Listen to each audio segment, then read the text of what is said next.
ट्रेडप्रेन्योर के ब्लॉग में आपका स्वागत है। ये एक एजुकेशनल सीरीज़ का एक पहला वीडियो है जो कि हम करेंगे मूविंग एवरेज पे। स्पेशली जब यूट्यूब में इतने सारे वीडियोस है कि मूविंग एवरेज को किस तरह से यूज करा जा सकता है ट्रेड करने के लिए, हम बात करेंगे मूविंग एवरेज को किस तरह से यूज़ ना किया जाए ट्रेड करने के लिए। तो चलिए देखते हैं हमारा पहला चार्ट जो कि रिलायंस का, ये आप देख सकते हैं रिलायंस का 15 मिनट चार्ट है और यहाँ पे मैंने मूविंग एवरेजेस लगाए EMA 21, मतलब एक्सपोनेंशियल मूविंग एवरेज 21 और जनरल मूविंग एवरेज 50।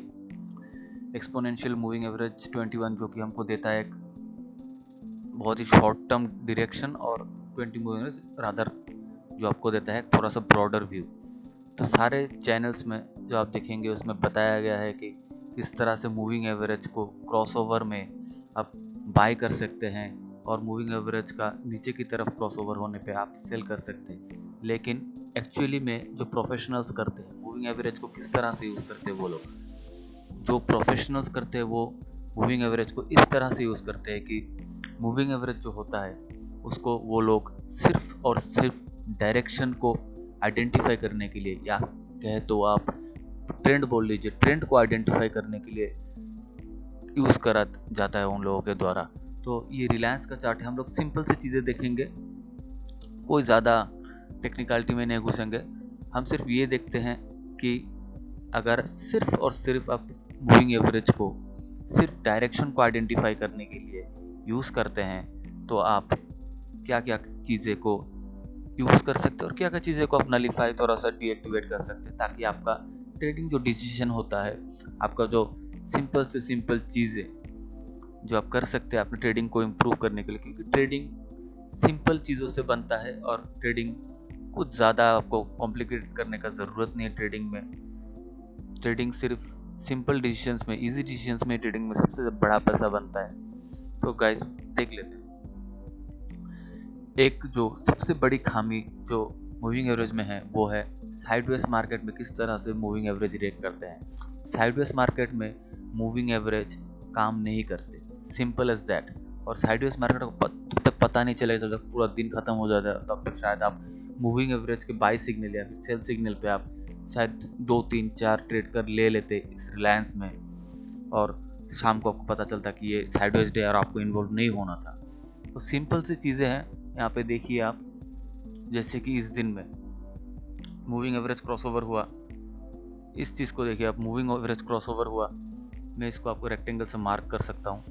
ये देखिए मूविंग एवरेज यहाँ पे क्रॉसओवर हुआ और आप लोगों ने यहाँ पे शॉर्ट एग्जीक्यूट कर दिया होगा। मैं यहाँ पे फिर से एक ब्रश ले लेता हूँ। सिंपल सी बात है, यहाँ पे आप लोग शायद यहाँ पे क्रॉसओवर हुआ और आप शायद यहाँ पे शॉर्ट भी एंटर कर जाते, तो आप क्या होता अगर आप यहाँ पे शॉर्ट कर जाते। तो अगर आप इस पॉइंट पे शॉर्ट करते, मार्केट भले ही 1734 से भले ही यहाँ तक 1722 तक गया, लेकिन आपका स्टॉप लॉस भी यहाँ तक रहता, तो आपको 1:1 भी नहीं मिलता और आपको सिग्नल भी नहीं मिलता कि आप एग्जिट कर सके, और मार्केट धड़ाम से वापस आके आपका स्टॉप लॉस ले जाता। तो बेसिकली मूविंग एवरेज क्रॉसओवर पे एक एंट्री लेना, शॉर्ट करना, या फिर उसी क्रॉसओवर के बेसिस पे अगर आप लॉन्ग करते हैं तो बहुत ही बुरा डिसीजन होता है ये। मेरे हिसाब से मूविंग एवरेज को सिर्फ और सिर्फ आप अगर यूज़ करते हैं एक डायरेक्शन को आइडेंटिफाई करने के लिए, वो बहुत बेहतर रहता है। वो बहुत ही उम्दा टूल है मूविंग एवरेज, अगर आप उसको यूज़ करें उस तरह से। तो आप बोलेंगे कि अगर सिर्फ डायरेक्शन ही आइडेंटिफाई करना हो तो मैं मूविंग एवरेज ही क्यों यूज़ करूँ। मूविंग एवरेज इसलिए यूज़ करें क्योंकि आपको यहाँ पे पता चल जाता है कि मार्केट जा कहाँ रहा है। यहाँ पे सिंपल सी चीज़ें हैं, अगर आप सिंपल एक डे हाई ब्रेकआउट या फिर डे लो ब्रेकआउट के ऊपर ट्रेड लेना चाहते हैं, सिंपल सी चीज़ है, सिंपल सी स्ट्रेटजी है, day high low breakout, simple सी स्ट्रेटजी है। यहाँ पे देखिए मार्केट क्या हुआ, मार्केट इस रेंज का ब्रेकआउट कर रहा है, ठीक है, मार्केट इस रेंज का ब्रेकआउट कर रहा है, मार्केट इस रेंज का ब्रेकआउट कर रहा है। यहाँ पे ये पिछला हाई है, ये आपका पिछला हाई है और ये अगला हाई है, और यहाँ पे मार्केट ब्रेकआउट कर रहा है। ठीक है, अगर हम यहाँ पे जाते हैं, मार्केट यहाँ पे ब्रेकआउट कर रहा है इस पॉइंट पे। ठीक है, इस पॉइंट पे मार्केट ब्रेकआउट कर रहा है। अगर आप मूविंग एवरेज को एक डायरेक्शन के लिए यूज करते हैं और प्राइस एक्शन, जो कि इस सदी का एक ही मात्र उपाय है, मार्केट जब से हम लोगों को चार्ट्स मिले हैं, प्राइस एक्शन एकमात्र वही उपाय है जो कि आपको सही ट्रेड्स दे सकता है। बहुत लोगों के पास बहुत सेटअप्स होंगे जो कहते होंगे कि मुझे 80% एक्यूरेसी 70% एक्यूरेसी के साथ मैं मूविंग एवरेज क्रॉसओवर या फिर स्टोकास्टिक्स या फिर सुपर ट्रेंड या फिर कोई भी इंडिकेटर लो, कोई भी इंडिकेटर आपको हर मार्केट कंडीशन में आपको जिंदा नहीं रख सकते हैं अपार्ट फ्रॉम प्राइस एक्शन। क्योंकि प्राइस एक्शन का मतलब है प्राइस को पढ़ना, प्राइस क्या कर रहा है उसको पढ़ना। तो प्राइस एक्शन एकमात्र उपाय है जो आपको बचा सकता है साइडवेज मार्केट से, या फिर जो भी आपका है साइडवेज मार्केट से ट्रेंडिंग मार्केट में आपको एक एंट्री दिला सकते। तो आप देखते हैं कि इस सिचुएशन में अगर इस रेंज का, ये बहुत ही बड़ा एक रेंज है, beautiful cup and handle formation कहते हैं चार्ट पैटर्न्स में इसको। इस कप एंड हैंडल फॉर्मेशन का जो ब्रेकआउट आया है, उस ब्रेकआउट में आप देख सकते हैं यहाँ पे जो ब्रेकआउट हुआ है, तो उस ब्रेकआउट को अगर आप ट्रेड करना था आपको, अगले दिन पिछले दिन शाम को ये ब्रेकआउट हुआ इस पॉइंट पे और उसके बाद ये रिटेस्ट हुआ। आप 3-15 बजे या फिर 3 बजे आप उसको एंट्री नहीं ले सकते, उसको आप छोड़ दीजिए।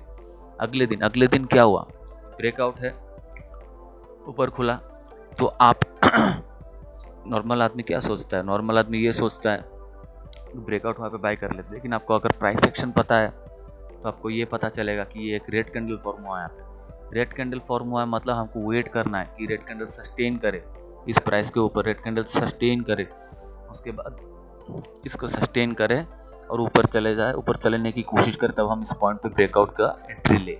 लेकिन यहाँ पे क्या हुआ, सस्टेन नहीं करा प्राइस ऊपर जाने का कोशिश किया, रिजेक्ट हुआ, वापस नीचे आ गया। तो हम लोग क्या करते, ट्रेड नहीं लेते, जो कि ट्रेड ना लेना भी बहुत एक माना जाता है प्रोफेशनल वर्ल्ड में कि ट्रेड ना लेना, no position is also position English में कहा जाता है। तो यहाँ पे 2-3 दिन यहाँ पे वापस मार्केट होवर किया, उसके बाद आप देखिए ये है वो मूव जो आपको मिल सकती थी। सुबह को ग्रीन कैंडल बनी, मूविंग एवरेज ये बता रहा है कि मार्केट ऊपर जा रहा है, और आप अगर इस ब्रेकआउट का ट्रेड लेते, इस ब्रेकआउट का ट्रेड लेते, आपका स्टॉप लॉस रहता है यहाँ पे, आप सुंदर से डे एंड तक शाम के 3 बजे तक राइड कर सकते थे, जो कि आपको एंट्री मिला था 1682 में, और आप 1780 100 पॉइंट का मूव सोचिए दोस्तों, एक लॉट आपको कितना पैसा बनता। या फिर अगर 100 शेयर भी आप लेते, 100 शेयर में आपको 10,000 रुपये बनते। तो इस तरह से ट्रेड किया जाता है, मूविंग एवरेज को इस तरह से यूज किया जाता है। और मैं आपको एक बहुत ही संगीन टेक्निक बताने वाला हूँ, जिसको आप यूज करके एक साइडवेज मार्केट से बाहर रह सकते हैं। हर किसी को जानना होता है साइडवेज मार्केट कब फॉर्म हो रहा है और कब मार्केट ट्रेंड करने वाला होता है। तो सिंपल सी बातें हैं। यहाँ पे देखिए दोस्तों, मार्केट यहाँ से गिरा आपका, ठीक है, और मैं इस मूविंग एवरेज क्रॉसओवर की बात कर रहा था यहाँ पर, ठीक है। मूविंग एवरेज क्रॉसओवर जिसको आप लेते तो आपको नुकसान होता। और दूसरा पॉइंट यहाँ पे, जब यहाँ पे क्रॉसओवर कर रहा है और अगर आप यहाँ से लॉन्ग एंटर होते, भले ही आप सोच रहे होते यहाँ से लॉन्ग एंटर करता, मार्केट यहाँ पे चला जाता, लेकिन मार्केट वही करता है जो मार्केट को करना होता है। तो आप इस पॉइंट पे अगर देखते तो यहाँ पे ये आपका ब्रेकआउट फॉल्स हो जाता, फिर से यहाँ पे गलत सिग्नल, एक सेकंड, फिर से यहाँ पे गलत सिग्नल, फिर से यहाँ पे गलत सिग्नल, फिर से यहाँ पे मार्केट नीचे तो गया, लेकिन अगले दिन फिर वापस आ गया। तो इस सब से बचने का क्या उपाय है? इस सब से बचने का एक ही उपाय है, वो है आपको पता होना पड़ेगा कि मार्केट रेंज में है कि मार्केट ट्रेंड कर रहा है, और मार्केट रेंज में है कि ट्रेंड कर रहा है ये हमको कैसे पता करें।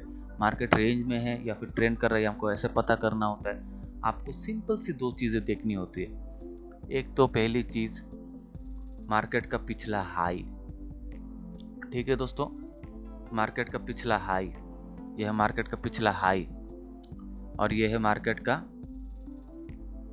एक सेकंड,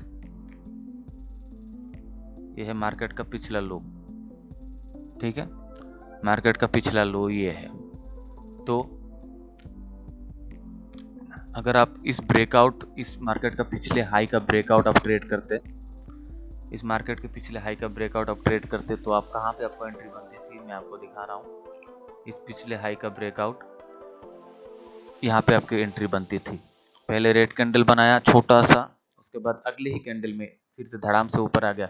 और आप नीचे देखिए, वॉल्यूम देखिए, वॉल्यूम एक बहुत ही इंपॉर्टेंट एस्पेक्ट होता है इंट्राडे ट्रेडिंग का दोस्तों। स्पेशली अगर आप स्टॉक्स में ट्रेड कर रहे हैं, इंडेक्स में नहीं कर रहे, तो वॉल्यूम बहुत इंपॉर्टेंट एस्पेक्ट होता है।